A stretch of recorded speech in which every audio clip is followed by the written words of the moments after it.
Bagi saya ini adalah debat yang paling top di sesi tanya jawab ya. Kenapa? Karena saling bantah-bantahan tidak seperti tadi yang monolog dan terkesan seperti Majelis Talim, terutama pada sisi demokrasi dan penguatan pada partai.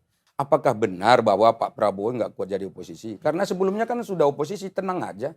Jangan-jangan pada periode kedua itu ada alasan-alasan yang sudah pernah disampaikan oleh Pak Prabowo. Dia tidak mau ada keterpecahan masyarakat.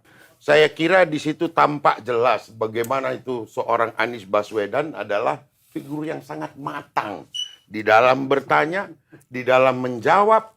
Karena dulu memang kritik Anies sama Ganjar salah alamat, Pak. Karena yang dikritik Jokowi, di TPS itu tak ada foto Jokowi nanti. Yang ada fotonya Prabowo dan Gibran.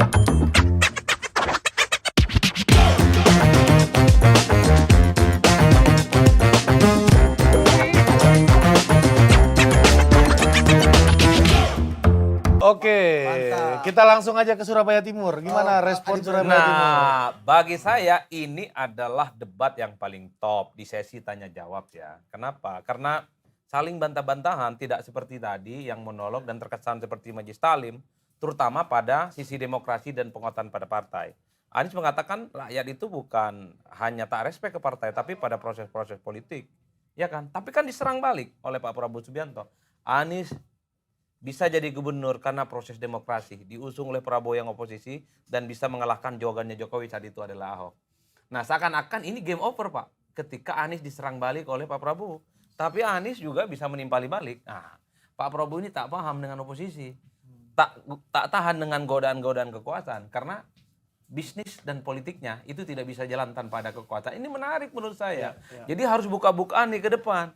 Nah, cuman memang di sisi debat soal kehakiman ini nggak tuntas. Ketika ditanya soal putusan MK, Pak Prabowo kan lebih agak sedikit slow down. Anies juga tidak menimpali. Mungkin soal kekuasaan politik ini jauh lebih penting, terutama tentang bagaimana Pak Prabowo menjadi bagian dari Jokowi dan Anies jadi bagian dari pemenang karena Jokowi dianggap tidak diktator. Kita ke Bang Saleh dulu. Bang Saleh, coba tanggapi dulu proses yang tadi. Ya, menurut saya ya ini termasuk bagaimana Pak Prabowo memang sudah menyiapkan beberapa pertanyaan kritis terhadap Pak Anies. Nah, kebetulan ada momentum tadi yang ditanya soal tadi bagaimana tadi misalnya pada partisipasi masyarakat dalam penguatan partai politik misalnya. Anies ini kan seakan-akan menafikan semua partai politik yang ada. Memang dia sekarang jadi capres pun kan bukan anggota dari partai politik tertentu. Nah, karena itu kan ini katakanlah memarginalisasi peran dari partai politik. Sementara menurut Pak Prabowo kalau nggak ada partai politik yang memang secara konstitusional adalah pilar demokrasi, maka ya nggak mungkin orang-orang terpilih, termasuk Pak Jokowi jadi presiden dan seterusnya, termasuk kita-kita yang ada di DPR dan lain-lain itu. Nah, karena itulah maka saya kira apa yang disampaikan oleh Pak Prabowo ini sangat baik sekali. Nah, tapi tadi misalnya kalau ditanya lagi kembali oleh Pak Anies misalnya, bagaimana misalnya katakanlah bahwa ke depan ini yang dibutuhkan itu bukan hanya unsur-unsur yang ada di partai politik, tetapi partisipasi semua masyarakat. Dan itu sebetulnya sudah diketahui oleh publik. Itu nggak kuat jadi oposisi tadi, Bang. Oh, yang soal nggak kuat jadi oposisi ini pertanyaan ini bisa dibalik juga sebetulnya. Apakah benar bahwa Pak Prabowo nggak kuat jadi oposisi? Karena sebelumnya kan sudah oposisi, tenang aja. Jangan-jangan pada periode kedua itu ada alasan-alasan yang sudah pernah disampaikan oleh Pak Prabowo. Dia tidak mau ada keterpecahan masyarakat. Kemudian kedua, yang ngajak ini siapa? Apakah betul misalnya Pak Prabowo datang, oh saya mau gabung gitu. Atau jangan-jangan memang diminta dengan hormat oleh Pak Jokowi untuk masuk ke sana dengan alasan-alasan integritas bangsa kita, integrasi bangsa kita. Nah, karena itulah maka itu bisa jadi ini jawabannya sudah sederhana. Oke. Jadi Bang Besari. Bang Besari. Iya, saya speechless. Saya tidak menyangka sama sekali Pak Prabowo itu menyampaikan itu. Sesuatu yang kemudian dijawab dengan lugas, tegas oleh Pak Anies. Artinya Pak Anies ini bakal tahan loh ada di oposisi. Walaupun kemudian tergambar di situ. Berarti kayaknya Pak Anies nggak akan bergabung kalau misalnya kalah nanti ya? Saya kira Akan jadi beliau oposisi punya gitu. integritas dan itu mahal sekali. Republik ini ternyata menurut pandangan Pak Anies sangat butuh penyeimbang yang namanya oposisi. Oh, jadi kalau Anies kalau kan oposisi luar biasa. bergabung tuh Gabung. integritasnya yang Gabung. dipertanyakan ya, Bang? oh ini masih opung. Saya yang tertarik tadi apa yang disampaikan Ganjar itu tidak teori-teori. yang aktual, pengalaman dia di Jawa Tengah, apa yang dia hadapi, dan kemudian sebenarnya kita harapkan ini kesempatan sebenarnya, begitu disinggung tadi, masalah seperti MK itu dijelasin aja. Jangan dielakkan gitu loh. Bahwa apapun ceritanya MK itu ketuanya ditindak karena melanggar kode etik berat. Itu nggak bisa disederhanakan lewat begitu aja. Ini juga kesempatan. Saya diberi kesempatan oleh Presiden membuat food estate di Kalimantan. Persoalannya karena dari Kementerian Pertanian, Kementerian ini kurang, maka sekarang jadi gagal. Itu otentik gitu loh. Itu bagus sekali kalau bukan artinya maksud aku jangan steril ini dengan keadaan yang terjadi di masyarakat. Apa yang terjadi? Emang tadi Pak Prabowo mengelak jawaban soal Bukan MK tadi. mengelak, artinya bisa lebih mengapa lagi, lebih otentik sama seperti Ganjar tadi atau seperti Anies gitu loh. Itu maksud aku. Tapi apapun ceritanya di sini terus terang menurut saya ya kualitas Ganjar masih di atas gitu loh. Iya. Artinya Udah kembali ke KPU kan? iya.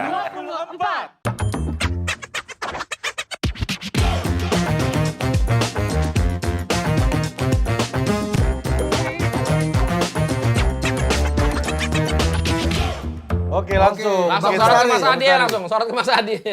Itu kita langsung ke 3 calon dulu aja. Ya calon. Langsung melihat tukikan-tukikan langsung tadi. Pak Anies mengawali dengan MK tadi. Gimana Bang Bestari? Saya kira apa yang disampaikan Pak Anies itu adalah mewakili perasaan-perasaan masyarakat. Ya, anak bangsa ini ingin mengetahui. Jadi apa yang dipertanyakan Pak Anies itu betul-betul mewakili. Dan saya kira di situ tampak jelas bagaimana itu seorang Anies Baswedan adalah figur yang sangat matang di dalam bertanya, di dalam menjawab. Sehingga saya kira siapapun yang belum menentukan pilihan pada hari ini akan memutuskan memilih Anies Baswedan sebagai presiden 2024 nanti. Mantap. Saya kira itu. Cukup ya. BS, Saya kira cukup itu saja. BS. Kalau menurut saya, pertanyaan yang disampaikan Pak Anies tadi ke Pak Prabowo itu pertanyaan yang saya kira kurang kontekstual di sini. Mengapa? Karena itu kan sebetulnya sudah bolak-balik di banyak televisi dibahas dan diurai dan seterusnya. Dan karena itu Pak Prabowo santai aja menjawab itu. Apa misalnya dia soal misalnya legalitas ya. Itu kan sudah diuji di MK. Habis itu ada lagi pengujian di Mahkamah Konstitusi. Muncul lagi putusan 141 Tapi kan bermasalah secara etik, Bang, katanya. Iya, dia katakan bermasalah secara etik, tapi secara prosedural yang diterapkan di MK udah ada putusan-putusan yang ya katakanlah menyelesaikan masalah-masalah persoalan etik yang tadi disebutkan itu. Bang, tapi Nah, kenapa karena Pak tidak Prabowo? masalah. Bang, tapi kenapa Pak Prabowo mengembalikan lagi ke proses politik di elektoral? Biar rakyat yang menentukan, Karena Kesannya begini. Mungkin itu Tidak efek begini. galau itu dalam Sebetulnya jawab. Pak Prabowo itu sudah dari awal itu melihat bahwa ini pertanyaan-pertanyaan yang seperti yang saya katakan tadi ini adalah pertanyaan yang memang sengaja disusun seakan-akan untuk mendiskreditkan, padahal sebetulnya bagi Prabowo ini sudah legal, sudah nggak ada masalah gitu. Nah karena itu serahkan lagi ke rakyat ini menilai apakah ini yang kita lakukan sudah sesuai dengan prosedur, sudah sesuai dengan konstitusi, apakah masih ada yang dilanggar atau tidak. Karena rakyat juga sudah tahu ini. Dan terbukti, ya kan, katakanlah tadi udah diserang kiri kanan, tapi surveinya naik terus. Nah saya meyakini bahwa ini jawaban-jawaban Pak Prabowo seperti ini justru akan menambah daya pikat dari calon-calon pemilih kita nanti. Saya kalau misalnya kita lihat kan masih ada undecided voter yang cukup besar dan saya kira ini menentukan sekali dan saya merasa ya banyak orang yang akan puas dengan jawaban-jawaban Pak Prabowo tadi itu. Opung Luar gimana? biasa itu. Opung gimana, Bung? Aku lihat ya bukan lagi yakin, Ainul yakin, aku yakin. Dari cara masuknya Ganjar itu tadi, terus terang melihat perbedaan dengan dua calon yang lain. Baik dari segi sudut pandangnya, dari segi kualitasnya, dari segi angle yang dia... Itu membumi, Ganjar itu membumi. Membicarakan apa yang terjadi real di sekitarnya. Gitu loh. Itu yang saya bilang tadi, alangkah ini kesempatan emas sebenarnya buat Prabowo. Inilah kesempatan dia menjelaskan yang tuduhan ke dia mengenai food estate yang tidak ini. Sebenarnya begini, misalnya. keadaan yang HAM. Pertanyaan sebenarnya tuduhan begini jalan.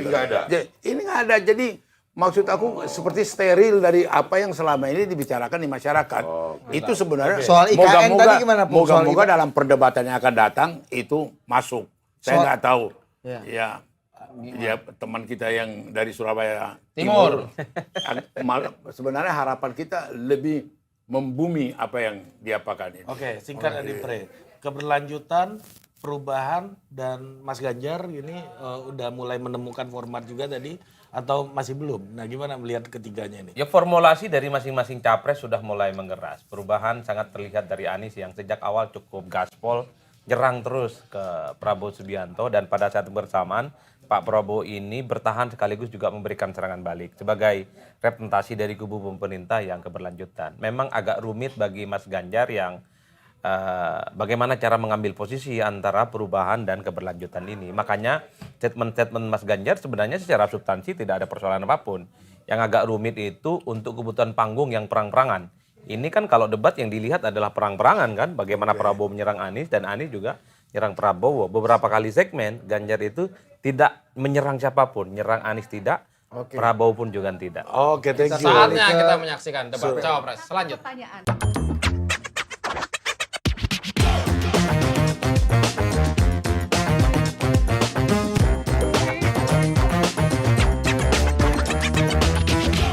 Iya, tadi kita sudah melewati beberapa segmen itu. Sudah hampir ke segmen Terlalu terakhir, teknis segmen pertanyaan Anda pamungkas. beberapa segmen itu. Kita pun lupa Lupa kan? juga ya ini. Langsung aja ke Mas Nyarwi dulu. Mas Nyarwi dulu. Kita kehadiran ini dari UGM ya. Ya, perwakilan kekuasaan, kampus kekuasaan. Kampus kekuasaan. dua periode. capres ada. Dua capres dari kan dari UGM. UGM. Dan ada alumni-alumni rekan-rekan sejawat Anda tuh, beberapa alumni UGM di situ. Ya, silakan kasih dulu Segmen overview. terakhir tadi Mas. Ya, Perwakilan soal kampus tanya. kekuasaan silakan. Saya kira debat yang tadi ya, dari awal kita lihat panas ya, dan yang terakhir pun juga kita lihat masih panas dari Ganjar ke Prabowo, Anies ke Prabowo juga, termasuk juga Prabowo dengan Ganjar dengan Anies juga. Itu saya kira sudah banyak ya pertanyaan-pertanyaan yang tajam ya. Kalau misalnya tadi terkait penegakan hukum misalnya, itu kan juga bisa tadi ya pertanyaan misalnya pelanggaran kekerasan HAM dan seterusnya, itu saya kira tadi sempat menarik itu pertanyaan Mas Ganjar ya ke Pak Prabowo, dan sebenarnya pertanyaan itu kan pertanyaan yang cukup mendesak ya, istilahnya diulangi berkali-kali dan karena merasa nggak dijawab gitu ya. Ya. Nah, bagusnya itu debatnya memang betul-betul debat yang sudah sangat masing-masing sangat rasional ya. Sebenarnya ya dalam posisi Pak Prabowo itu sebenarnya kasihan juga ya, karena berkali-kali ditanyakan terus gitu ya. Seperti tapi tadi Mas Ganjar saya lihat berusaha membantu sebenarnya. Apa sih sebenarnya kalau jadi presiden apa yang dilakukan supaya ini nggak terulang? Itu saya kira juga bagian empati juga itu ya, antara Mas Ganjar ke Pak Prabowo. Nah, juga tadi yang menarik antara Anies dengan Pak Prabowo saya kira juga begitu ya. Tadi ada pertanyaan soal polusi dan lain-lain, kebijakan ya. Tapi tadi katanya yang tidak dijawab di anggaran ya, dan polisinya kayak apa. Tapi Mas Anies membaca data, tapi data dari perspektif lain ya saya lihat. Bukan dari mungkin istilahnya bentuk-bentuk kebijakan apa yang mungkin bisa menghentikan ya. Tapi kalau misalnya ini keluar dari ini ya soal format debat, saya melihat juga mungkin karena masih sudah lumayan bagus ada interaksi, tetapi kemudian peluang dari masing-masing untuk masuk dan mungkin memotong atau memberikan klarifikasi ya di tengah-tengah hal yang diperlukan itu belum muncul juga. Sebenarnya itu diperlukan juga sebenarnya supaya masing-masing pihak punya hak gitu ya. Maksud saya itu enggak ini loh, kira-kira gitu. Tolong bisa enggak itu dielaborasi. Nah, itu belum sepenuhnya muncul. Tapi overall dibandingkan tontonan ini ya, dibandingkan periode sebelumnya, saya melihat jauh lebih menarik ya. Cuma memang argumentasi ya, pola-pola argumentasi masing-masing itu tampak berbeda ya. Kalau misalnya Anies gitu ya, itu banyak misalnya pendekatannya selain hal-hal yang sifatnya rasional, itu beberapa pilihan isu itu saya lihat juga sebenarnya bidikan kalau dalam pemasaran politik itu ke pasar politik. Tadi siapa teman-teman di sini kan menyebutkan nanya kasus yang belum selesai yang ada masalah dengan rasa keadilan ya. Kilometer 50 misalnya Kanjuruhan. begitu, Kanjuruhan. Nah, itu kan dari segmen pasar politik bola itu banyak banget itu yang peduli. ya dan korbannya banyak loh 50-an sekian 40 atau 50. Terus yang kilometer 50 kaitannya dengan kelompok-kelompok yang selama ini kan kanan seperti itu. Nah, ini saya kira juga Anies berusaha ya masuk dan mengambil perhatian paling enggak ya di dua segmen pemilih itu. Yang itu sayangnya gitu ketika muncul isu itu mungkin sebenarnya ini kan nggak nyambung ya. Saya Pak Prabowo maupun Mas Ganjar sebenarnya kan juga bisa menimpali, tapi saya lihat mungkin ada keterbatasan di dalam debat itu. Ya, format itu. Itu kira-kira. Oke, singkat Bang Bestari, tanggapi Bang Bestari, singkat. Ya, saya kira ke depan kalau pertanyaan-pertanyaan itu sebetulnya seharusnya tidak seperti apa yang disampaikan Pak Prabowo, salah satunya tentang kualitas udara yang beliau sendiri tidak menguasai itu. Bang, Dari izin, Bang. paslon ini, Izin Bang, kita sudah mulai ke Closing KPU lagi, statement kita dulu. harus kembali ke oh ya, KPU, kita dengar. mari kita kembali ke sana.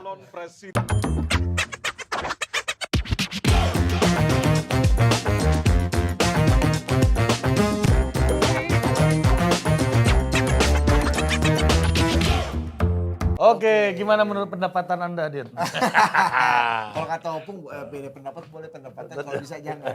Apalagi kalau udah teken-teken. Nah, ini pertama ya, ini kan debat pertama, ya kan?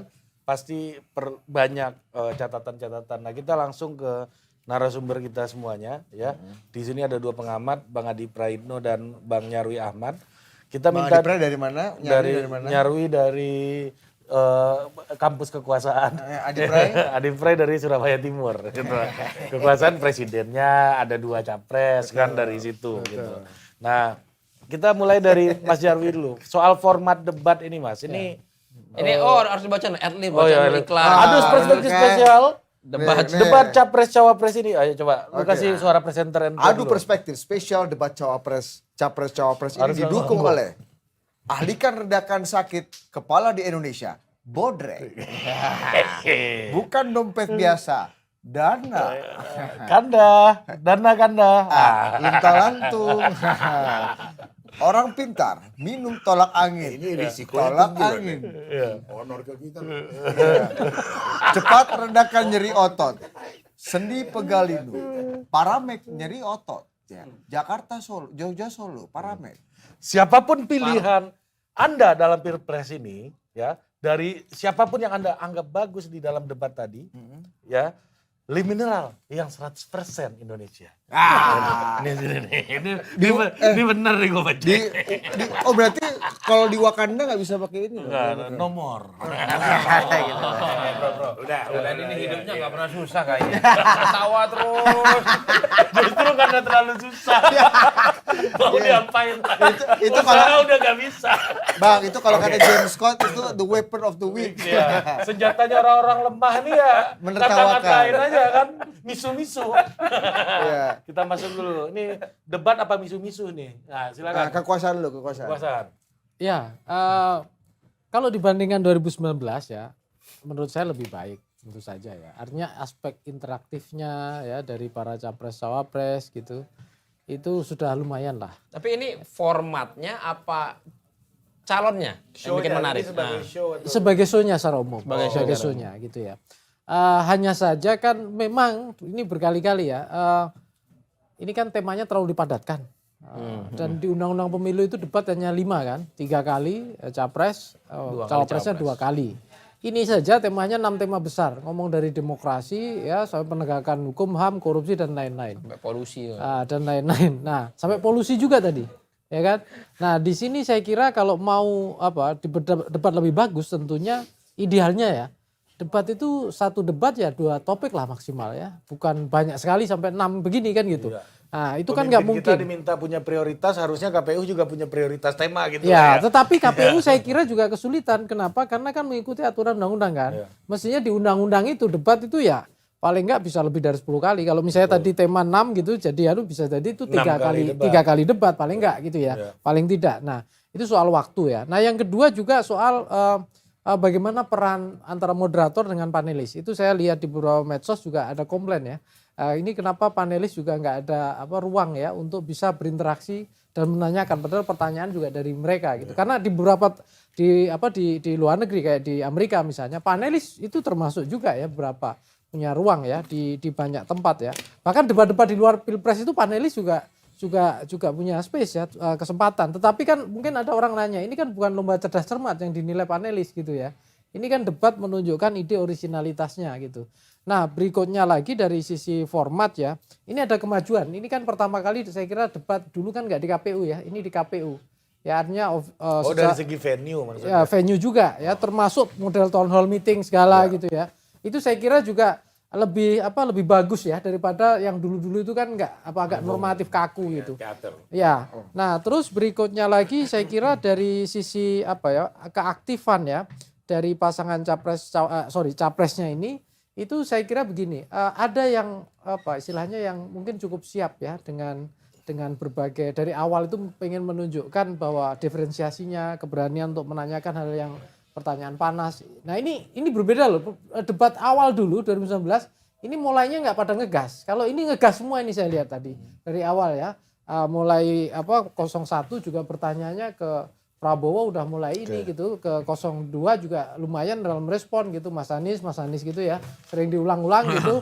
Terus kemudian 03 juga nggak mau ketinggalan, tapi ada kesan juga di awal-awal segmen 1-2 itu ada yang komentar juga itu ini kesannya 02 kok dikeroyok gitu ya oleh 01 sama 03 gitu ya, ada kesan-kesan begitulah. Kesannya atau itu yang Anda lihat? Ya itu juga saya lihat itu ya, tetapi bahkan ada beberapa ini yang menarik ya, 01 dan 02 dan 03 itu kan sama-sama di kekuasaan.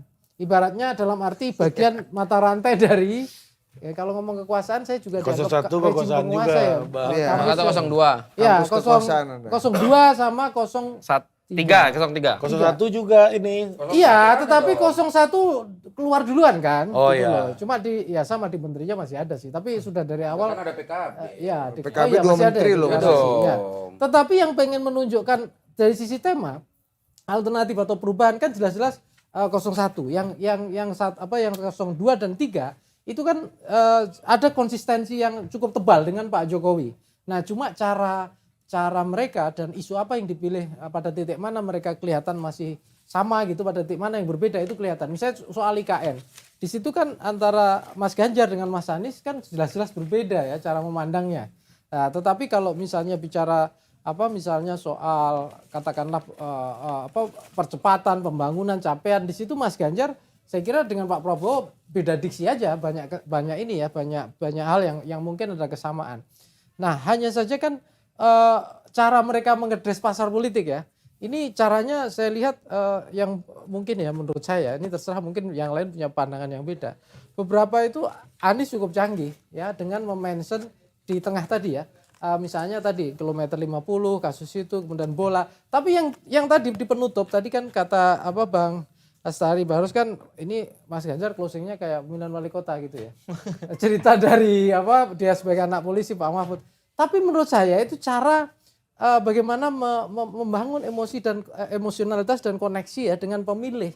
Ganjar pengen menunjukkan sebagai figur yang seperti Jokowi juga di 2014 bukan siapa-siapa. Jokowi adalah kita itu ya. Kira-kira itu ada slogan itu Ganjar dulu adalah masih kita. ingat gitu kira-kira gitu. Nah ini juga di sini kelemahan dari Pak Prabowo sebenarnya tidak memanfaatkan momentum untuk closing untuk membangun koneksi, tapi masih koneksi dengan pemilih ya secara luas, tapi dengan narasi-narasi besar Indonesia sebagai orang yang berjuang dan lain-lain. Ya saya kira itu.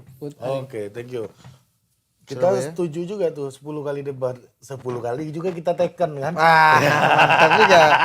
10 kali pula kita Gimana? Bodrek dan Lini. Iya. Senior Adipre mainkan dulu nih format nih gimana nih. Ya pertama dari segi moderator, karena memang ada border dalam undang-undang pemilu, moderator itu kan tidak boleh menyimpulkan, tidak boleh menyela dari sekian banyak perdebatan antar calon ya. Bagi saya itu nggak nyaman, karena moderator tentu perlu memberikan klarifikasi pertanyaan mungkin, mempertegas jawaban-jawaban yang sebenarnya belum tidak tersampaikan secara maksimal.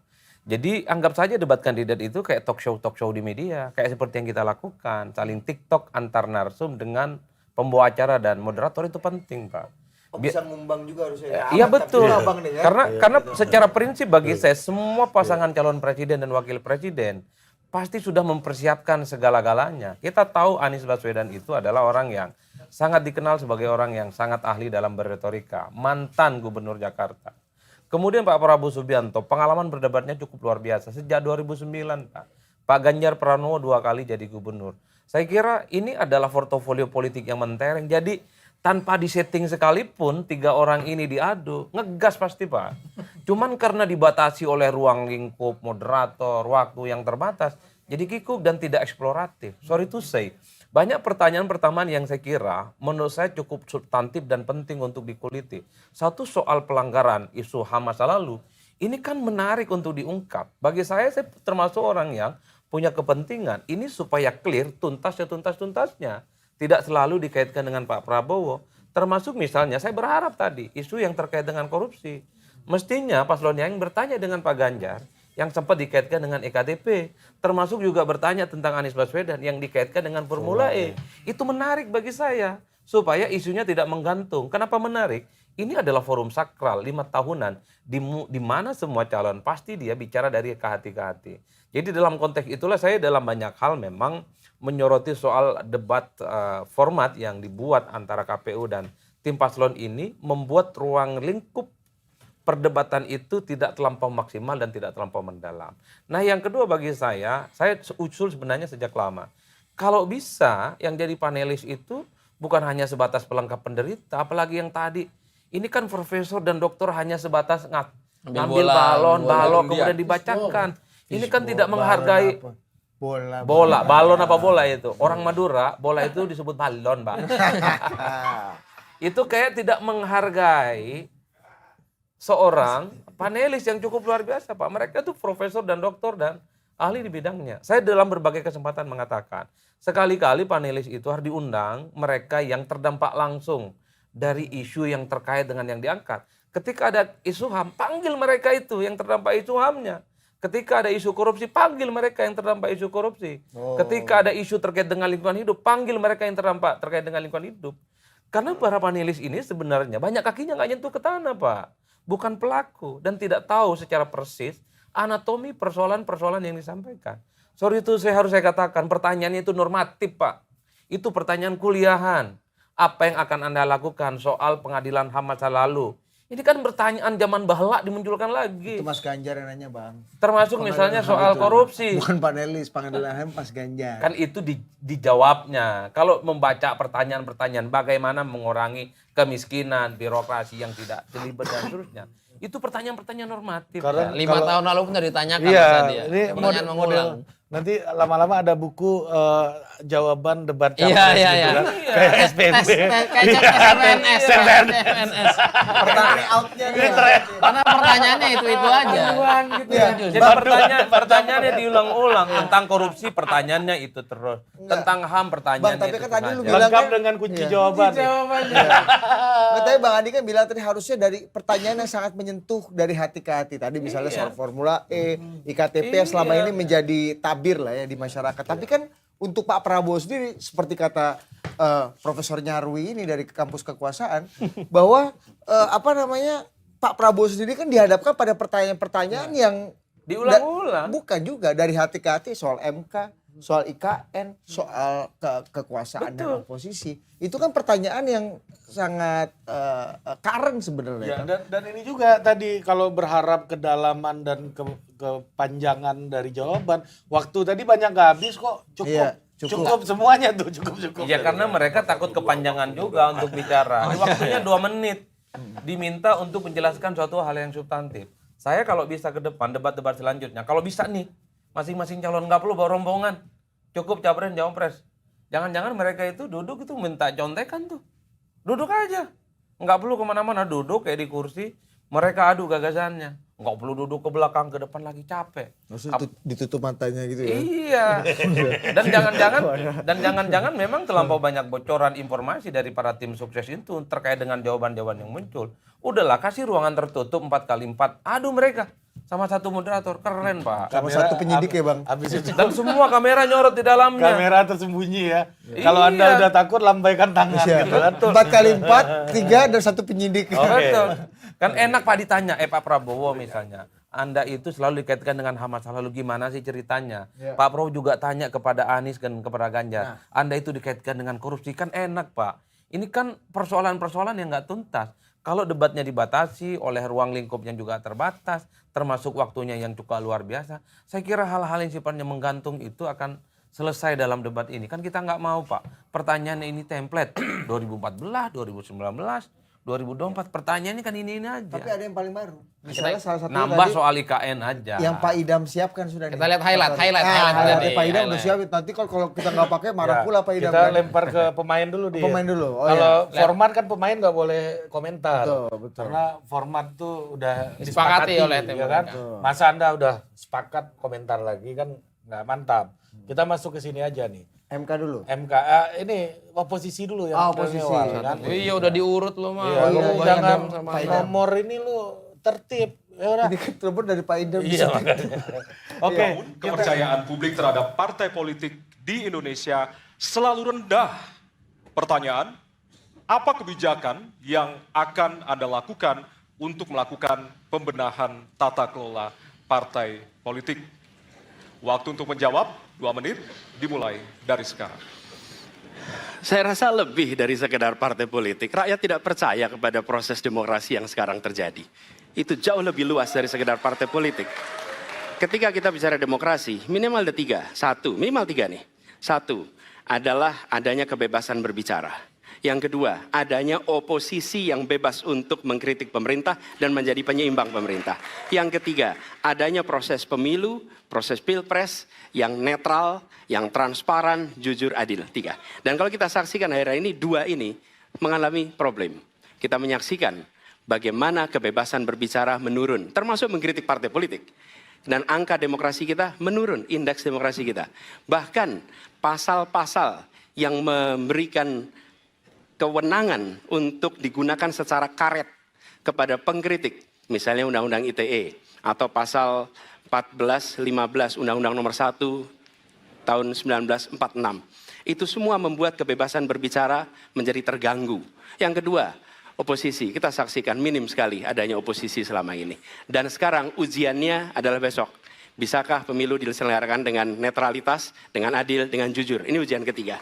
Jadi persoalan demokrasi kita lebih luas dari segala persoalan kepada partai politik. Nah, bagaimana untuk partai politik sendiri?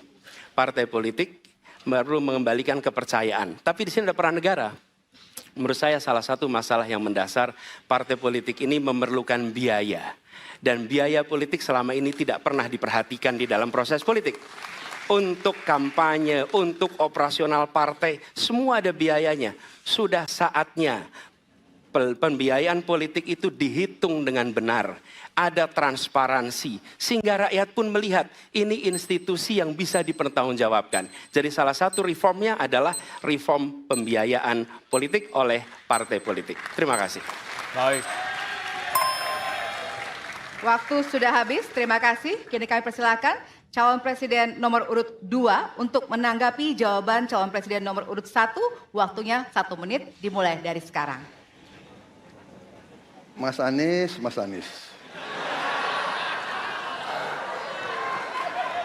Saya berpendapat Mas Anies ini agak berlebihan. Mas Anies mengeluh tentang demokrasi ini dan itu dan ini. Mas Anies dipilih jadi gubernur DKI menghadapi pemerintah yang berkuasa. Saya yang mengusung Bapak.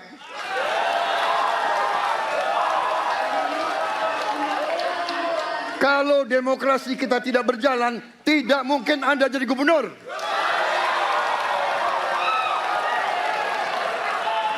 Kalau Jokowi diktator, Anda tidak mungkin jadi gubernur. Saya waktu itu oposisi, Mas Anies. Anda ke rumah saya, kita oposisi, Anda terpilih. Waktu habis, Bapak. Harap tenang. Bapak Prabowo. Baik, para pendukung, kami mohon untuk tenang, para pendukung. Para pendukung, Baik. harap tenang. Kita akan lanjutkan dialog kita. Oke. Itu salah satu topik. Nah, kita ke para pemain. Pemain dulu. Siapa? Bang Bang Saleh Saleh dulu. Jadi apa yang disampaikan oleh Prabowo ini sebetulnya sudah sangat benar dan sangat tepat. Dulu Pak Anies ini itu kan sebetulnya kan keluar dari kabinet ya. Dan tentu dia berada pada kelompok oposisi di mana ya karena ada keluar ya tentu berseberangan dengan Presiden Jokowi pada waktu itu. Nah yang membesarkan Pak Anies ini siapa? Ya tentu Gerindra pada waktu yang posisinya adalah oposisi. Kan waktu itu belum bergabung dengan Presiden. Dengan kabinet waktu itu. Dan diperjuangkan untuk supaya menang. Dan kami pada putaran kedua ikut bersama-sama untuk menggolkan Pak Anies ini. Dan kita tahulah betapa susahnya untuk menggolkan itu. Karena kita waktu itu adalah posisinya oposisi. Dan kalau misalnya dikritik ya soal tadi nggak ada oposisi dan seterusnya. Saya kira sekarang ada oposisi. Banyak orang yang berteriak di luar baik di dalam gelanggang parlemen maupun di luar gelanggang parlemen. Kalau di DPR kan udah jelas kok partai-partai yang tidak setuju dan sering sekali berbeda pendapat dengan apa yang diambil kebijakannya oleh pemerintah. Dan sering sekali, dan itu terbuka di publik. Disampaikan juga secara terbuka, nggak ada masalah. Dan tadi soal pembiayaan untuk partai politik. Kalau misalnya itu dijadikan sebagai kritik, sebetulnya di DPR ini sudah dipikirkan Pak. Sudah diminta agar ada pembiayaan untuk partai politik. Tetapi tentu kata Pak Prabowo ini tidak segampang itu. Ini kan ada beberapa hal yang harus dipikirkan secara bersama. Termasuk diantaranya kecukupan anggaran negara untuk itu. Sekarang coba satu suara itu dikasih berapa oleh pemerintah 1 tahun. Ada anggarannya sebetulnya dari negara. Jadi Pak Anies harus tahu juga itu ada anggaran itu. Tetapi kecil. Iya, tapi itu sangat kecil. Dulu kalau di daerah namanya Kesbangpol. Kalau di daerah-daerah itu ada semua Pak. Hitungannya per suara. Tetapi dengan angka yang sangat kecil itu kadang-kadang tidak cukup untuk katakanlah memberdayakan partai-partai politik. Nah sampai sekarang ini ada usulan sebetulnya yang diminta oleh partai-partai, terutama partai menengah ya dan menengah ke bawah itu meminta supaya seluruh anggaran saksi di dalam pemilu dibiayai oleh negara. Sekarang ini Pak, kalau nggak ada biaya dari negara untuk penyelenggaraan dan saksi-saksi itu, yang terjadi adalah partai-partai besar yang memiliki kursi-kursi di kabinet, kemudian mereka punya kursi yang banyak di parlemen. Itulah yang paling gampang untuk menyiapkan saksi. Mengapa? Karena dia punya konstituen, dia punya aspirasi, dia bisa membawa aspirasi ke daerah-daerah. Sehingga dengan mudah menyiapkan saksi-saksi. Bagaimana dengan partai-partai kecil, menengah dan kecil gitu? Kan agak kesulitan untuk menyiapkan. Nah itu yang dipikirkan oleh pemerintah mestinya. Dan itu akan menjadi agenda kita. Terus jadi bukan sesuatu yang soal nggak kuat jadi oposisi, Bang? Saya kira, nah kalau soal nggak kuat jadi oposisi tadi, itu menurut saya ini masih questionable, masih ada dalam tanda tanya. Karena yang saya dapatkan informasi dan dinyatakan sendiri oleh Pak Prabowo adalah bahwa dia rela untuk katakanlah bergabung dengan kabinetnya Jokowi untuk mempersatukan kita yang sempat terpecah pada pemilu yang lalu. Karena itu dia dengan segala kerendahan hati mau masuk di dalam kabinet, melengkapi apa yang terjadi di dalam kabinet, dan dengan begitu dia mengatakan bahkan saya berguru dengan Pak Jokowi dari sisi banyak aspek di dalam kehidupan politik dan demokrasi di Indonesia. Dia mengatakan ini masternya, jadi saya harus berguru dengan Pak Jokowi. Dan tidak salah misalnya kalau Pak Prabowo konsisten mengatakan akan melanjutkan keberhasilan capaian-capaian politik yang didapatkan oleh Presiden Jokowi. Dan tidak juga merasa ragu untuk melengkapi, menyempurnakan apa-apa saja yang dinilai kurang lengkap, apa yang dinilai masih kurang untuk perbaikan di masa akan datang. Jadi saya kira ini sesuatu yang saya kira ya gampang lah ya untuk didiskusikan dan gampang kok dipahami masyarakat kok gampang. Gampang sekali. Disinggung soal bisnis susah juga tadi sama Mas. Dan Pak Prabowo mengatakan sebetulnya saya tidak mengejar jabatan. Kan dia mengatakan tadi, saya rela mati untuk republik ini. Ya kan? Saya rela mati untuk republik dan saya tidak mengejar jabatan. Ini juga sebetulnya jangan-jangan menyindir yang lain. Jangan-jangan orang lain ada yang mengejar jabatan juga di situ. Kita tidak tahu, tapi Pak Prabowo sudah membuktikan dengan sabar Pak, dia ikut 4 kali pilpres. Sangat sabar luar biasa. Jadi kalau ditekan dengan pertanyaan HAM, ditekan dengan pertanyaan yang banyak itu, dia tidak pernah nyerang. Jadi kalau ada pertanyaan tadi, Mas Adi, kenapa sih kamu nggak nanya soal korupsi A? Kenapa kamu tidak ngasih korupsi B? Sebetulnya ini kita bisa siapkan pertanyaannya, tapi tidak ditanyakan. Mengapa? Memang dia tidak mau gaduh. Biar dia menerima apa yang sekarang menjadi kritik. Orang nggak ada masalah, dijawab. Bagi dia itu kan persoalan-persoalan yang ditanya-tanya, terutama soal pelanggaran HAM, itu udah bolak-balik, udah capek. Nah, soal pelanggaran HAM nih, kita geser sedikit ya. Opung Panda, tadi Mas Ganjar dianggap mengulang pertanyaan yang sudah Bertahun-tahun. berkali-kali ditanya ke Pak Prabowo gitu. Tiap elektabilitasnya Sebenarnya naik gitu. kembali lagi ke pokok pembicaraan kita ini juga udah larut malam ini. Tadi terus terang aja yang dikatakan tadi konsistensi, sebenarnya Prabowo 2 kali tadi mengatakan wakil presidennya saudara kan Mahfud kan ada di situ. Emang dia di mana? Dia juga sama dengan Mahfud. Tanggung jawab sama. Gitu loh. Dengar dulu. Dia juga anggota Menko Polkam. Gitu lah. Dia udah bicara nggak sama dengan ini sekarang? Kenapa gue beli pesawat bekas? Ceritain. Kenapa food estate? Ceritain gitu loh. Jadi jangan kemudian cerita dia kan punya wakil presiden ada di sini. Dia juga menteri di situ gitu loh. Nggak maksud aku kualitas dari debat kedepannya itu lagi biar lebih bermutu gitu loh. Biar lebih berkualitas. Dan kemudian juga mengenai korupsi yang diapakan tadi dijelasin. Mengenai soal HAM dijelasin gitu loh. Tuntas gitu loh. Ya, jadi itu maksud aku dalam hal ini terus terang aja saya lihat, saya kagum, saya senang dengan caranya Ganjar. Ya, dia clear, tenang, dan kemudian memberikan apresiasi memang kepada yang perlu, tetapi juga memberikan hal-hal yang perlu digarisbawahi yang itu. Tadi kan nggak dijawab. Bagaimana kalau jadi presiden? Bagaimana ikut membantu mencari korban-korban? Bagaimana mengapakan? Itu kan konkret gitu loh. Menurut Anda jawaban Pak Prabowo atas pertanyaan esensial dari ya, Mas belum. Ganjar? Nah, moga-moga di kedepannya nanti berdebat yang kemudian. Tapi kalau itu belum nyambung gitu loh. Kedua kali dia katakan wakil presiden, saudara kan tahu. Dialah yang bertanggung jawab. Dialah begitu loh. Tapi kalau tadi kan Pak Prabowo juga sempat berkata bahwa menuding lah ya, bahwa Mas Ganjar sangat tendensius nih. Ada kata-kata tendensius di situ.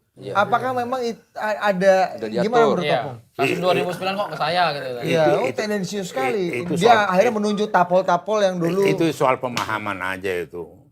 Ya sama dengan kau ngomong ke aku. Kau nggak ledek aku gitu loh. Kau berani aku. jadi subjektif Mana sekali. berani. Enggak, itu subjektif sekali itu, gitu loh. Itu sangat subjektif itu. Nggak bisa dinilai secara objektif.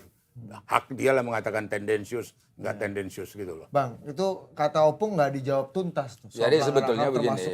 Bukan Tadi nggak kan- dijawab tuntas, berarti udah. nggak dilengkapi secara proporsional. Udah tuntas Kata berarti. Opung dilengkapi secara proporsional tuh, Bang. Jadi wakil presiden, nggak ada wakil presidenmu, itu kan Mahfud. Ya. Emang dia kan di situ juga menteri, gitu loh. Jadi begini, tadi kalau yang dianggap mungkin ya agak sedikit kurang melengkapi jawaban tuh. Apakah misalnya nanti kalau Anda jadi presiden akan melakukan peradilan terhadap pelanggaran HAM misalnya gitu. Dipertanyakan itu. Peradilan HAM. Iya, peradilan HAM kan itu. Termasuk Dan ingin membangkitkan lagi undang-undang KKN. Iya, Yang KKN. tahun 2006 dibatalkan oleh Mahkamah Konstitusi ya Pak. Taufik ya? Dan sebetulnya Pak Prabowo udah jawab. Jadi selain dia menjawab tadi soal ini, Anda kan sangat tendensius gitu kan. Tapi dia akan jawab di ujung bahwa kalau memang itu diperlukan, saya akan membuat peradilan HAM. Artinya kan sebetulnya Pak Prabowo sudah sangat terbuka dengan ini. Dan dia ini loh, sejak dia mendirikan Partai Gerindra sampai hari ini, dia konsisten memang untuk berjuang. Dan saya kira hebat lah misalnya Pak Prabowo bisa dengan sabar membesarkan partainya sehingga dengan begitu dia tetap bisa konsisten untuk maju. Nah sekarang begini, kalau misalnya dikatakan, misalnya Pak Prabowo harus menuntaskan semua ini dan seterusnya, saya kira akan ada prosesnya. Dan kalau ditanya bagaimana cara Pak Prabowo untuk menyelesaikan, kasih dulu kesempatan kepada dia jadi presiden. Biar dibuktikan bahwa dia mampu menyelesaikan ini gitu loh. Ini kan kesempatan itu belum ada. Udah 4 kali dia mau maju nih, ini yang keempat. Kasih dulu kesempatan itu, jawabannya di situ. Jadi jangan dulu misalnya, nggak akan mungkin.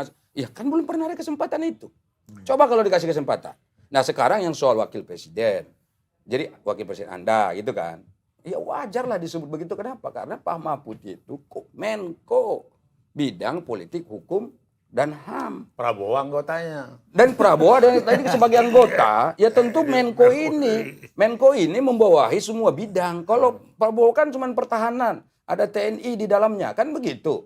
Nah tapi ini kalau Menko Polhukam di samping ada Menteri Pertahanan, ada polisi, ada jaksa, ada kehakiman, ada semua. Segala sesuatu yang berkenaan dengan politik dan hukum. Dan tentu demokrasi itu ada di bawah koordinasinya Pak Mahfud. Wajar lah kalau misalnya Pak Prabowo menanyakan itu. Ya gitu loh. Nah sekarang kalau ditanya, ini indeks pemberantasan korupsi kita sekian, rendah, demokrasi kita sekian segala macam. Ini pertanyaannya. Siapa? Ini kan ada kabinet gotong royong di mana semua partai politik ada di dalam. Ya, semuanya ada. Jokowi Dan yang mah- paling banyak menterinya adalah PDI Perjuangan sampai hari ini. Nah, kalau misalnya anggap bahwa Presidennya penegakan hukum, kemudian anti korupsi dan seterusnya lemah pada masa pemerintahan, pertanyaannya siapa yang paling banyak menterinya? Siapa yang paling banyak bekerja di kabinet ini? Jawabannya tentu partai pemenang. Siapa itu? PDI Perjuangan. Jawabannya Jokowi. Jokowi juga PDI Perjuangan. Gitu. Lah iya, berarti kan sama. Udah betul. Enggak, ini ya jelas dulu. Jangan dipisah-pisahkan. Enggak, saya tidak misalkan. Justru saya katakan mestinya gini loh. Kan sampai hari ini tidak ada statement apapun dari PDI Perjuangan terkait status dari Pak Jokowi sebagai kader PDI. Dan sekarang sampai hari ini Pak Jokowi pun masih menganggap bahwa ya kita tahu lah ya bahwa dia adalah kader PDI Perjuangan. Apa artinya? Artinya adalah partai politik. Berarti kalian belum pernah bicara dong Partai kalau gitu. politik sebagai kawat candera di muka, sebagai sekolah untuk membina kader-kader calon pemimpin bangsa, itu sebetulnya sudah dilakukan oleh PDI Perjuangan. Kalau dianggap ini gagal, yang gagal itu siapa? Jangan ada kan guru-gurunya semua kan ada di partai politik.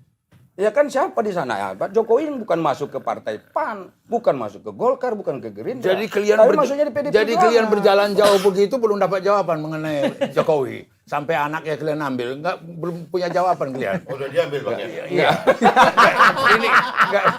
Ini heran aku.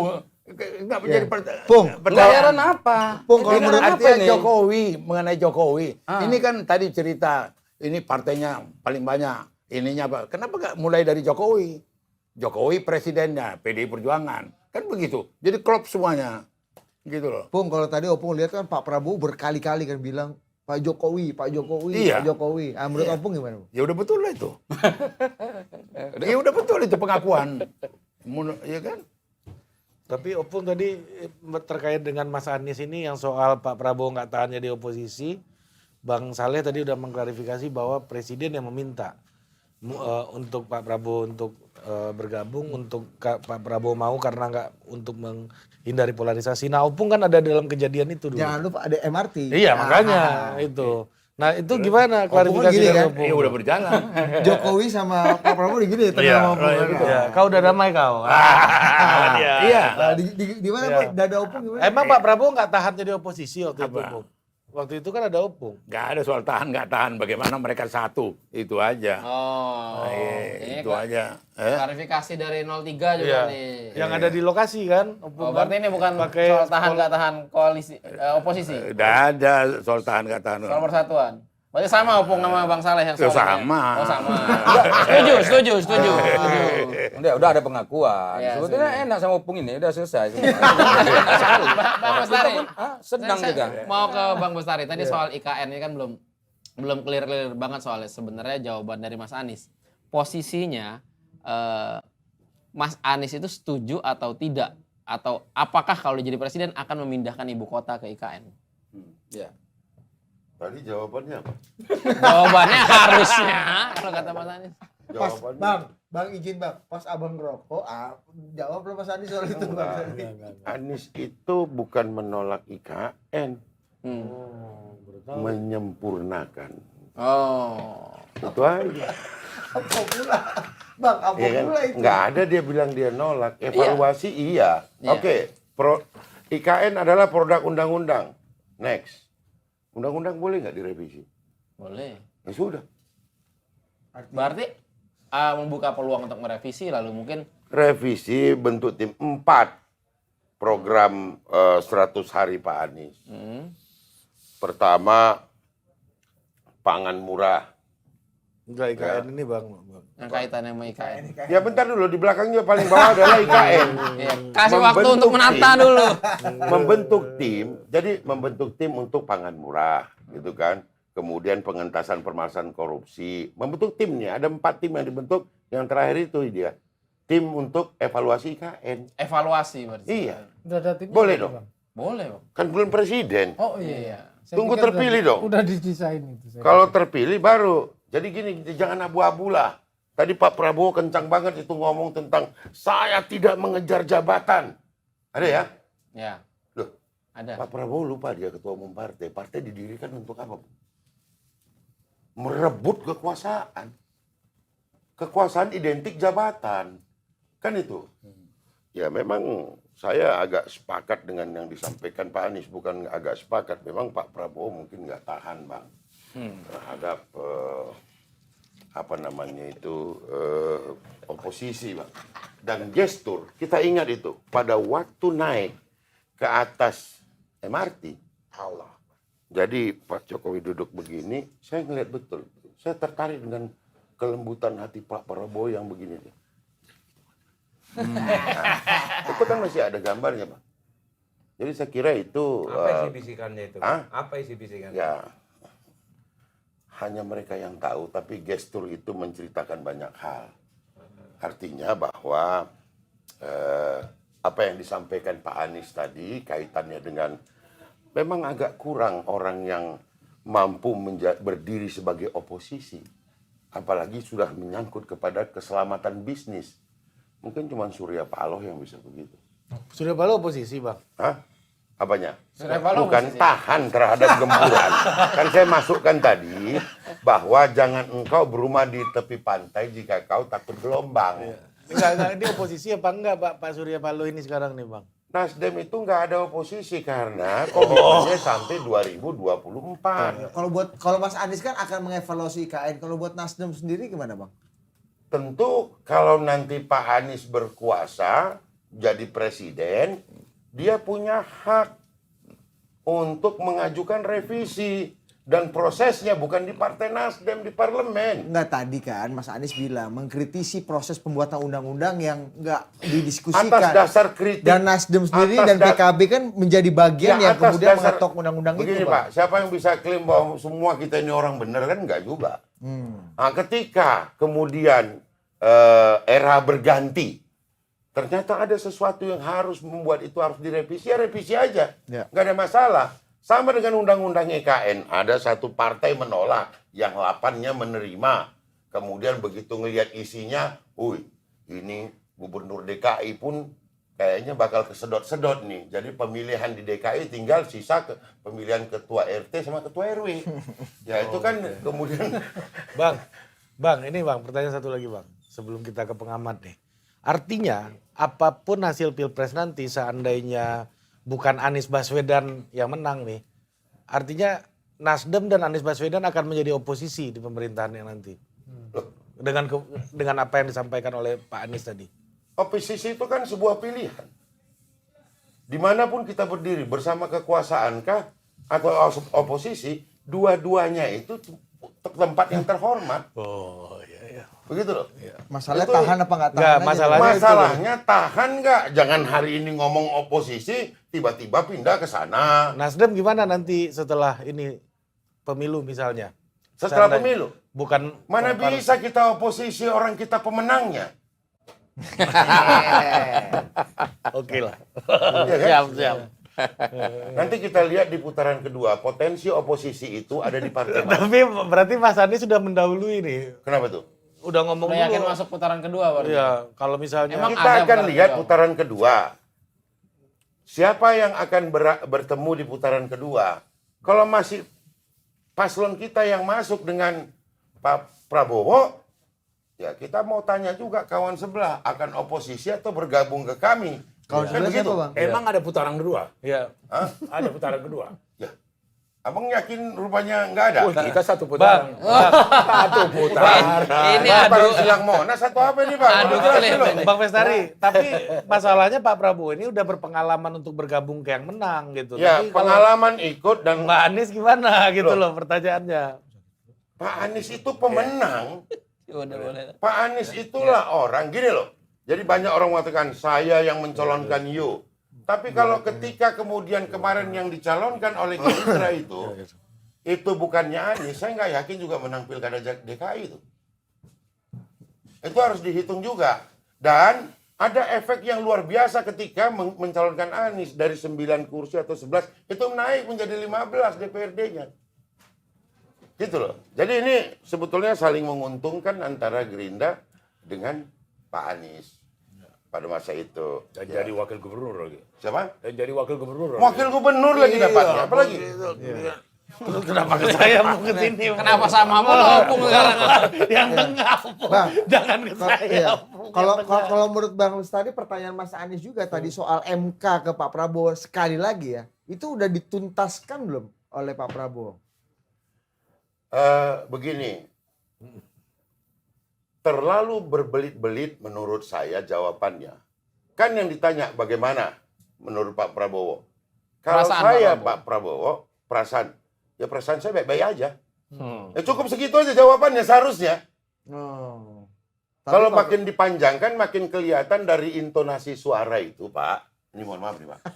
Ya, Pak Prabowo itu udah letih tadi itu. Jadi dia menjawab gitu ada semacam Menghembuskan rasa yang napasnya. kurang Menghela. oh, itu lagi sih. Dan jawabannya itu tidak selugas daripada ketika Pak Ganjar bertanya ulang atau ketika Anies menjawab gitu. Ret gitu. Ini nyung gitu kayak ada putaran-putaran gitu. Memang lagi kayak pusing gitu loh menurut saya gitu loh.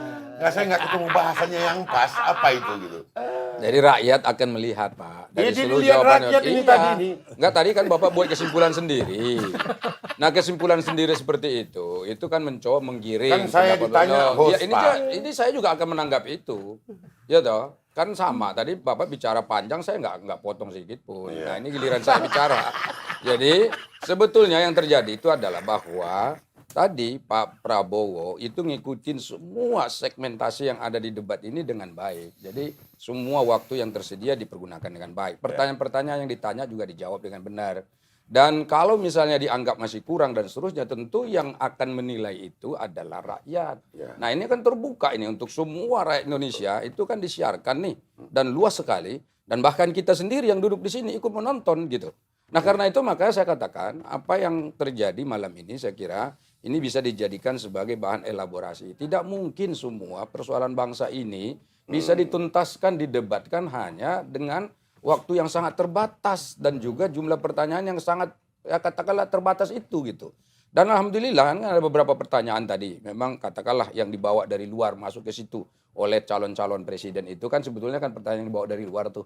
Begitu ditanya di situ kan bisa dijawab. Artinya rakyat akan lihat benar nggak kalau misalnya jawabannya seperti ini. Apa tanggapan masyarakat misalnya dengan jawaban yang diberikan oleh Pak Prabowo? Silahkan dikembalikan kepada rakyat. Nah, karena itulah saya katakan bahwa apa yang terjadi pada malam hari ini sebetulnya adalah sesuatu yang sangat baik dan saya yakin dalam debat-debat berikutnya itu masih bisa ditingkatkan lagi. Dan soal tadi misalnya kan kita harus revisi, diperbaiki ini, jumlah ini dan seterusnya. Saya kira ini sudah beberapa kali dirapatkan di KPU, Pak. Format ini. Jadi bukan satu pasangan calon yang membuat ini, tetapi seluruh Kemarin tim, dibilangnya satu pasangan. seluruh tim Pak hadir di situ. Ini bisa dicek, seluruh tim hadir di situ dan didiskusikan bagaimana formulasi yang sesungguhnya terjadi untuk debat ini gitu loh. Nah, yang dipilih adalah ini. Kalau ini yang terjadi berarti bagaimana? Semua harus Hasilnya udah ngikutin. bagus lah. Dan menurut saya Cocok lah ini. debat seperti ini menurut saya untuk dengan apa luasnya tema yang ada dibuat dengan perdebatannya seperti ini saya kira sudah sangat baik sekali. Udah paten, Bang, ya. Dan Udah paten. bagus dong. Udah paten, Tapi Bung. memang kalau mau main lagi lebih serius dan ya udah panggil dua-dua saja ada laga. Kita dengar mereka main. Laga. Bisa nggak? Laga. Kalau Laga. misalnya ya artinya kan satu dari pasangan nomor satu dengan nomor dua. Besok nomor dua laga nomor tiga. Besok lagi nomor tiga ke satu gitu loh. Cocok itu. Nah itu Ikan baru laga itu kelihatan. ada. Ada. Ikan laga ada. Cupang. Iya. Cupang. Aduan itu. Jadi kalau soal MK Ini capres apa cupang nih, Bung? Enggak, artinya kalau terus terang aja hikmah daripada kejadian tadi, tiga tokoh ini secara terbuka, telanjang dan terus terang bisa dinilai. Ganjar gimana, Prabowo gimana, Anies gimana. Itu saya lihat hikmah yang paling mahal dengan gayanya, caranya gitu loh. Kita lihat lagi nanti perdebatan yang kedua, ketiga lagi. Oke, paten. Mas Yarwi disimpulkan, Mas Yarwi. Hikmah. Hikmah. Bijaksana. Kan Adi Pre udah tadi Kebijaksanaan. di pembukaan. Kalau dia nggak datang, Saya kira ya gini. kita tutup aja.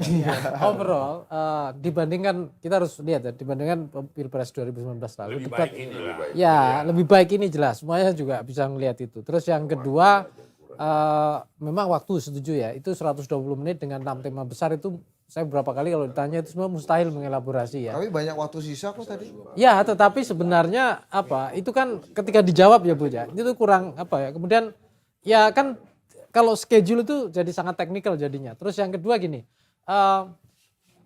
kemampuan dari para capres untuk ingin menunjukkan dirinya bahkan berani ya vis-a-vis dengan yang lain itu lebih menonjol dibandingkan yang kemarin. Dan itu pelajaran yang bagus.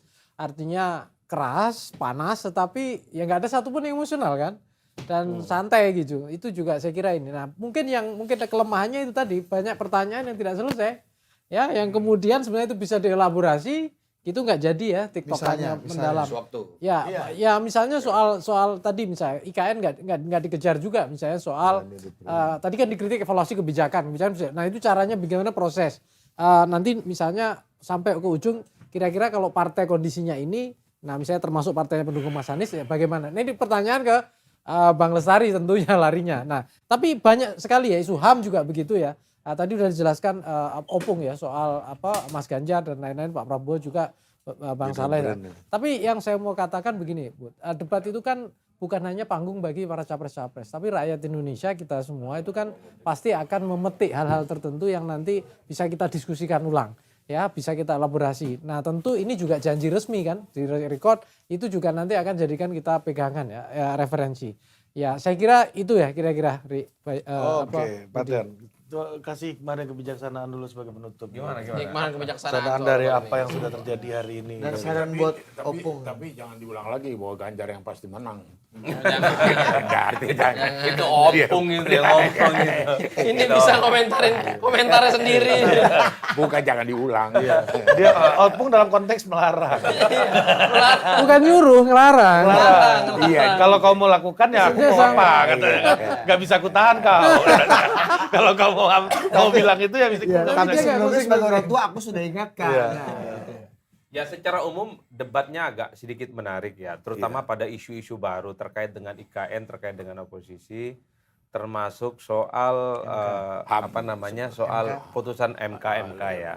Saya kira ini adalah 3 isu baru yang saya kira memang sangat menarik untuk didiskusikan. Yang kedua, kalau melihat Anies, Prabowo, dan Ganjar ini kan semakin mempertebal positioning masing-masing ya. Anies sangat kelihatan sejak pidato di awal itu kan cukup agresif menegaskan bahwa dia adalah sebagai representasi dan duplikat politik dari kubu perubahan. Kan langsung agresif dan nyerang ya kan. Dia bicara tentang bahwa ada anak muda saat ini yang maju pilpres, tapi ada jutaan anak muda yang sedang mengadukan nasibnya yang tidak jelas. Itu kan jelas serangan politiknya kepada. Betul. Nah, Pak Prabowo juga tampil bagus menurut saya, sekalipun dikeroyok oleh Anies, sekalipun dikeroyok oleh Pak sama Ganjar, kira-kira begitu. Tapi Prabowo tampil cukup kalem dan cukup confident bahwa segala sesuatu yang dialamatkan kepada dirinya adalah sesuatu yang sepertinya tak ada yang baru, termasuk soal isu HAM, tentang korupsi, dan tentang terkait dengan MK. Pak Prabowo seperti statement-statement Bang Saleh dan tim sukses yang lain. Ini sudah jadi keputusan politik, tak bisa digugurkan dan biarkan rakyat yang menentukan. Kalau setuju dengan MK ya pilih, kalau tak setuju ya sudah tak pilih. Kan situ Pak perdebatannya. Dan yang paling penting ada satu statement Prabowo yang menurut saya menjadi penegas. Saya ini sudah tak punya apa-apa, saya ini hidup dan rela mati untuk bangsa dan negara ini. Woi mantap kali pernyataan ini. Seakan-akan yang lain itu butuh kekuasaan dan Pak Prabowo tidak. Ini kan retorika politik Pak. Dalam debat hal-hal yang semacam ini untuk kebutuhan punchline itu penting sebagai penegasan. Tapi apakah ini laku apa enggak itu lain hal. Nah Pak Ganjar ini memang kalau dari sekian banyak segmen terakhir memang digegasnya Pak. Terutama sebelum statement penutup terkait dengan HAM. Di luar itu Ganjar dengan Prabowo, Ganjar dengan Anies relatif agak sedikit klop. Tapi Ganjar persoalan HAM ini agak sedikit serius ya. Karena Pak Ganjar sepertinya mengulang pertanyaannya. Mengulik persoalan pelanggaran HAM masa lalu dan apa kira-kira komitmennya Pak Prabowo kalau jadi presiden soal pengadilan, tentang pengadilan ad hoc dan seterusnya. Di luar itu secara umum saya membaca memang ada kecenderungan Pak Prabowo itu dalam tanda kutip debat malam ini jadi common enemy. Diserang oleh Ganjar dan diserang oleh Pak Anies. Dan jarang terjadi silang pendapat dan saling perang-perangan antara Anies dan Pak Ganjar. Rasa-rasanya ini saling adem dan saya melihat ada kesamaan common issues dari mereka. Saya nggak tahu apakah karena mereka itu sama-sama dari kampus kekuasaan seperti Bung Nyarwi ini. Tensi serangannya juga tidak terlampau kelihatan. Tapi kalau Prabowo sejak awal sudah mulai dikuliti oleh Anies. Pak Ganjar dari tengah ke akhir gue juga terang. Tapi memang ya itu tadi. Targetnya Prabowo. Ini yang sepertinya saya melihat bahwa memang target man untuk diserang ke depan perdebatannya kalau tak Prabowo ya Gibran. Karena dianggap sebagai sosok yang mewakili kubunya Pak Jokowi yang saat ini berkuasa. Tapi kadang kasihan itu Pak Prabowo, kritik istilahnya ekspresi kritik Mas Anies ya, itu dialamatkan sebenarnya kan tidak langsung ke Jokowi, tapi sasaran yang ada di sana ke Pak Prabowo gitu. Dulu memang kritiknya ke Pak Jokowi. Iya. Tapi karena Pak Jokowi ibaratnya kalau Pak Prabowo mau bisa ngomong, salah gue apa gitu loh. Karena dulu memang kritik Anies sama Ganjar salah alamat, Pak. Karena yang dikritik Jokowi, di TPS itu tak ada foto Jokowi nanti. Yang ada fotonya Prabowo dan Gibran. Jadi wajar kalau hampir semua kesalahan dan kekurangan Pak Jokowi itu seakan-akan dibebankan dan harus dipertanggungjawabkan oleh Pak Prabowo dan Gibran. Wajar kalau serangan-serangannya ke situ. Soal Kanjuruhan, soal KM50, tentang kasus yang ada di Papua dan seterusnya. Jadi ini yang saya kira selama sisa perdebatan ini Pak Prabowo dan Gibran akan menanggung beban dari persoalan-persoalan yang ditinggalkan oleh Pak Jokowi. Artinya Mas, ini pertanyaan terakhir. Artinya Mas Ganjar udah bukan lagi, nggak disorientasi lagi dong, udah menjadi bagian dari perubahan dong menurut Anda? Tidak sepenuhnya perubahan dan tidak sepenuhnya menjadi bagian dari kubu pemerintah. Mencoba untuk menjadi di tengah. Ini yang memang agak rumit untuk kebutuhan debat. Makanya Pak Ganjar itu sulit melihat head to head-nya dengan Anies. Hanya sekali head to head dengan Prabowo Subianto terkait soal HAM. Selebihnya kan sawaun fakot. Apa itu Bang? Sawaun fakot ini sama aja. Mirip. Bahkan terkait dengan korupsi saling berangkulan. Terkait konflik soal Papua saling berangkulan, melibatkan stakeholder dan seterusnya. Sedikit ya tambahin. Dari sisi debat nanti yang sampaikan Adi ya, itu secara natural tampaknya saya lihat Ganjar ini makin bergeser agak sedikit dari bayang-bayang Jokowi gitu loh. Nah tentu saja apakah Prabowo itu makin bisa mendapatkan berkah keuntungan lebih tebal gitu, atau juga Mas Ganjar bisa menemukan ruang barunya sebagai orang yang tidak ada dalam bayang-bayang, termasuk tadi menanggung beban dan dosa atau apapun lah bahasanya sering dialamatkan kritiknya ke Jokowi, dinasti dan lain-lain. Nah pertanyaannya di sana ada Anies. Nah pertanyaan ruang ini bisa diambil duanya cukup atau jangan-jangan makin mepet dan Prabowo bisa juga peluangnya makin tebal. Itu ada peluang-peluang. Tapi kita bisa tersesat loh, hati-hati. Jadi istilah perubahan ini tidak bisa diklaim oleh Anies saja. Semua berubah kok. Mana yang tidak berubah? Semua, jadi nggak ada perubahan itu aku punya. Prabowo juga melakukan perubahan. Ganjar juga melakukan perubahan. Dan tidak ada yang statis. Oh, dia cerdas. Lo maksudnya jangan terjebak kita. Perubahan langsung itu miliknya Anies. Gitu berarti loh. Perubahan semua nih ya? Iya semua berubah. Dan ini Bung. Ini aja kalian berubah bikin iklan. Iya Bung. Ini Bung. Kalau kita sakit kepala bahas perubahan ini Bung. Minum bodrek. Sakit kepala nih. Karena kalau aku udah gini kan. Udah pusing Bener-bener. Jangan lupa isi absen. Dan Bang Mustari dari tadi gue lihat udah ambil peci, dia lihat ada 100.000 nggak di sini. Nah itu daripada nyimpen duit di sini, mending nyimpen duit di dana, bukan dompet biasa. Nyari amat dari tadi bos. Pakai jaket, pakai jaket. Padahal beliau orang pintar. Harusnya minum tolak angin.